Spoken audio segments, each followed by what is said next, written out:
Welcome back. What's the Tea Tuesday? I'm Erin Graff, the manager for student involvement. And I'm Melanie Duhai, the club and organization liaison and interim administrative assistant to the Dean of Students. Today we have some wonderful guests joining us, and we're going to talk about Cinco de Mayo. I'll let them introduce themselves. Thank you. Thank you for having us. My name is Jesus Molina. I'm the coordinator for the Veteran Center and Multicultural Initiatives here at Harper College. Hello, everyone. My name is Gabe Lara. I'm the Associate Dean of Students. Wonderful. We're excited to have you both with us today. To start, can you talk to us a little bit about your background in multicultural affairs? Yeah, definitely. So I have 15 years of experience in student affairs. I started out at Elgin Community College working in student activities, doing multicultural programming. Then I had the opportunity to go to Western Illinois University to become the director of the Casa Latina Cultural Center there. So for 4 years there, doing a lot of Latinx initiatives, programming, recruitment, retention efforts. And then I had a great opportunity to go to Florida at the University of Florida, spend another 4 years there as the Director of Hispanic Latinx Affairs and the Associate Director of Multicultural and Diversity Affairs. Wonderful. Jesus? Yeah, thank you. So I've been in student affairs for the past 11 years, advising Latino student organizations, and most recently working with LULAC, which is the League of United Latin American Citizens, and advocating for deported veterans, making sure that they get the assistance and hopefully bring them back to the United States, impacting immigration policies. Wonderful. Well, great. Thank you both for the work that you've done. I know that you're such a great resource for our students, and we're so lucky to have you on today's show. So as Melanie said, we're talking about Cinco de Mayo. So today's May 5th, the celebration of Cinco de Mayo. So can you talk to us a little bit about what Cinco de Mayo is and why is it celebrated? Yeah, definitely. I'll take that question. Cinco de Mayo is pretty much the victory of Mexico for the Battle of Puebla. So Mexico fought in the war with the French. During this battle, Mexico won and they beat the French army. They didn't win the war, they won the battle. So, you know, I think that's an important piece that people need to understand. Why is it celebrated? Erin and Melanie, to be honest, it's not really that celebrated in Mexico. More particularly in that region of Puebla is when it's celebrated a little bit, but it's mostly celebrated in the United States, and we'll talk more about that, but on what it has turned into. Great. Thank you, Gabe. Excellent. So knowing that, what are some family traditions that you and your family celebrate in relationship to Cinco de Mayo or other Mexican-related holidays? Yeah, so kind of like what Gabe mentioned, you know, growing up, our family didn't really celebrate Cinco de Mayo. It wasn't until I was older, in the legal drinking age, perhaps, where I started really seeing these Cinco de Mayo celebrations, and started asking, you know, my parents, you know, why we never really celebrated Cinco de Mayo. And that's when they kind of explained that it's more of a regional kind of celebration and not necessarily something that everyone kind of partakes. And so growing up, we didn't really celebrate Cinco de Mayo. The main holidays that we celebrated, you know, were Mexican Independence Day, which is in September. That's when you'll see, like in Chicago, you'll have like the parades, and in different other kind of local areas, you'll have a lot of various parades with, you know, horses and all that. And then we go on to Dia de los Muertos, which is celebrated in November. That's where we kind of visit our loved ones who have passed away, clean their grave sites, do altars to kind of remember them. And then the bigger ones, at least for my family, was more around, you know, Christmas time. And that's where, you know, we have like the large family gatherings. I remember when I was living in Mexico for a year during that time, we would do posadas, which is kind of like almost like a week-long celebration where each family will have, you know, will host, you know, their friends and family, and they'll, you know, make a lot of food, and then you go on to the next day and you'll, you know, have dinner over there. And then, you know, you celebrate Christmas, and then Los Reyes Magos, which is kind of like the day where the three wise men kind of went and found, you know, little baby Jesus. And so we'll kind of celebrate that by putting shoes outside our door, and that way, you know, the three wise kings will come and drop little gifts in your shoes And that's what, that would be kind of like the end of the holiday season for us. So those were kind of like the major holidays that we would celebrate. Yeah, pretty much similar to what Jesus was talking about.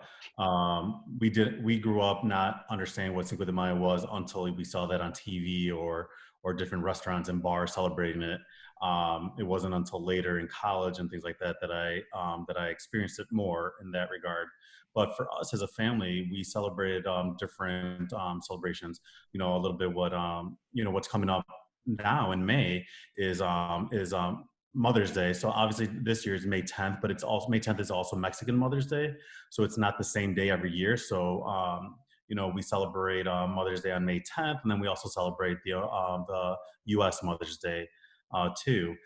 For Dia de los Muertos, a little bit what Jesus was talking about. Yeah, we do altars where we put like the different pictures of our loved ones who have passed. We put their favorite food or drinks and just keep it up there to honor them.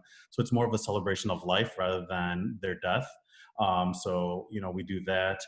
Also for Christmas time, one thing that a lot of my friends do as well is that we don't celebrate Christmas Day. It's usually it's always Christmas Eve, where we get together like regular families do, get together with food and have fun.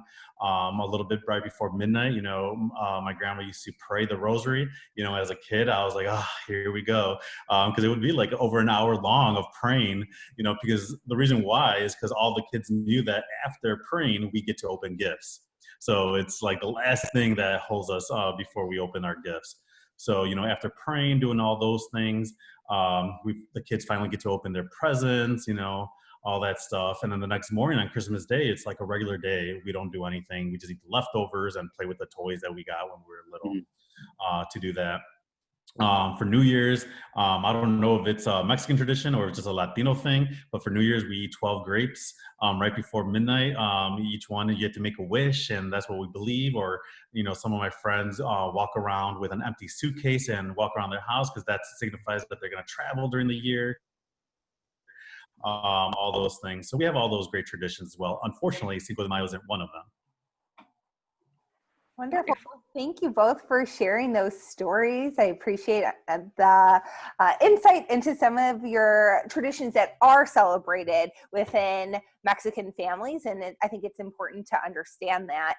I think that as we talk about kind of understanding things, I grew up in the city of Chicago, and we know that Chicago is very diverse, but it has a lot of ethnic pockets. And growing up in a stereotypical large Irish Catholic family, I wasn't really exposed to Cinco de Mayo until I was older. And when I did see it, it was a lot of stereotypical things that we are going to kind of talk about, is that cultural misappropriation. So what is cultural misappropriation, and how do you see that occur when celebrating Cinco de Mayo? Definitely. I think for me, when we talk about these types of holidays, it's a huge opportunity for people to appropriate the culture and not understand the difference. And, there's going to be a lot of people who will dress up with a sombrero and mustaches and go drinking, and they think that that's okay. But I think that, for me as an educator, I want to educate people on, why is that hurtful? Why do you think that that's a celebration of, if it's a battle, if it's a war that was won, why do you celebrate it by dressing up like with a poncho and a sombrero and a mustache and to go drinking? I think a lot of times during Halloween season, that's when we get the, my culture's not a costume campaign that we do. And, we see that all the time. And that's what I would assume that Jesus noticed when in college, and it's the same thing with me, is that, you see that all the bars have, Cinco de Mayo drinks. We hear the term Cinco de Drinko, celebrating that. So, we want to make sure that people understand the difference between appreciating the culture, which could mean supporting local businesses, local Mexican restaurants, local Mexican stores, bakeries, things like that. That's appreciating the culture on, days like today. Appropriating would be, in a way, inadvertently making fun of a culture, thinking that we all wear sombreros or ponchos and things like that, or that all we do is drink margaritas and things of that nature. So I think it's people need to understand the difference on how to appreciate rather than appropriate. Wonderful. Thank you for that explanation. And so for someone who is not of Mexican heritage, something that I can do to celebrate appropriately would be things like supporting local businesses, as you said, that are of Mexican descent, so Mexican food, and also maybe exploring new music that I, haven't listened to, open myself up to exploring things that put myself outside of my comfort zone, probably step outside my bubble to understand a culture a little bit better, and the true roots of that culture versus some of the stereotypical things that we see that are publicized through the media and through individuals who might not be making the best choices. Correct? Correct. Definitely. Yes. Wonderful. How does it make you to feel when you see the cultural misappropriation occur? I think for me, it's kind of like you're devaluing my culture. You're kind of using my culture, my heritage, the struggles of my parents, my grandparents, and you're kind of just making fun of that. You're not really understanding me as a person, and you're just kind of using it as a way to have fun with your friends. And so sometimes when you see that, you tend to kind of either close off or you get angry or whatever the case may be. So sometimes it's a struggle, especially when it's such a popular, I guess, unofficial holiday. It's hard to kind of really get your message out there when you're seeing in grocery stores, you have piñatas everywhere, you have Corona, beers everywhere, you have all these specials in restaurants. And so it's hard to kind of get your message out there that this isn't such a big holiday, or it's not something that's overly celebrated, when it's just in society, it's just a very publicized or very monopolized kind of celebration. So sometimes it's a little difficult to get the appropriate message out there, but that's when you get people that really understand and try to correct those situations when they do happen. Correcting their friends, having allies that understand that this isn't a wedding celebration, it's not Independence Day, and it's correcting the message and sending making people understand that why is it celebrated or whatnot. Yeah, I think for me, similar to what Jesus is saying, is that, I think if you asked me when I was in college, I'd be mad, whenever I would see that. But if you ask me now, I think as a professional, I think it's an opportunity for me to educate people about what Cinco de Mayo really is. And for me, I'm not telling people that they shouldn't go drinking, or if they want to go drink tequila. Tequila is Mexican. So, drink tequila, go to a bar, go eat, that's fine. The problem that I have is that you wearing that mustache, or you wearing that sombrero, you wearing a mariachi outfit just because you think it's funny to do that. So I think that's that piece where people need to understand, is that you're trying to do that to be funny, then that you're appropriating.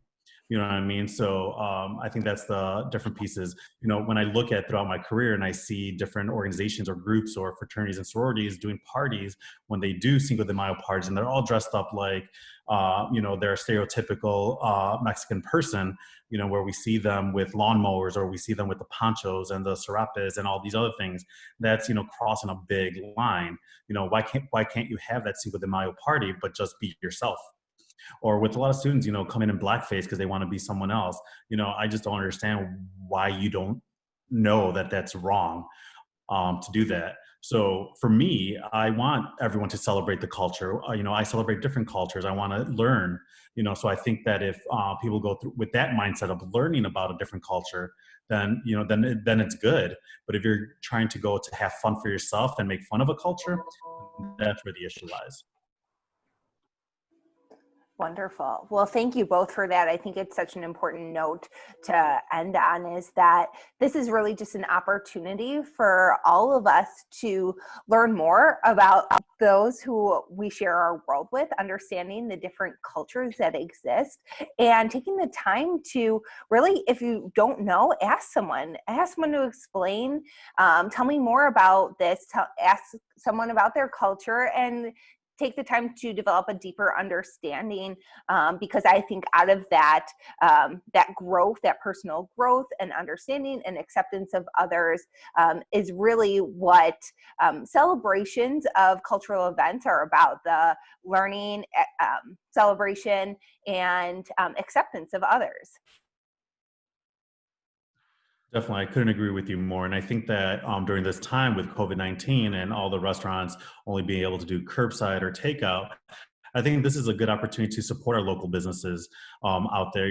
Order some food. It's okay. And no one's saying that you can't have Mexican food today. Go ahead, have a drink, have a margarita. That's fine. If you're 21. Right. But if you're over 21. I love to see the celebration of the culture. To do that, I'll even give a shout out today to one of our local restaurants, El Fuego, a Mexican restaurant right here in Algonquin, that we go to, that we plan on going for dinner later on to support them, to do that. So my message would be for everyone is go support local businesses.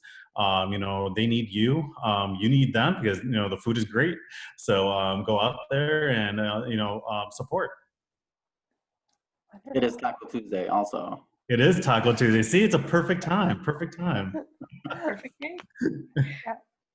All right. Well, thank you both so much for joining us. I think that we've all learned a lot, and it was a very enlightening conversation. Yeah, for sure. Thank you for having us. Yes. Enjoy your El Fuego tonight, Gabe. I will. And thank you both for, doing a spotlight on this to learn a little bit more and let everyone else in the Harper community understand too. So thank you. Yes. Thank you both. Thank you.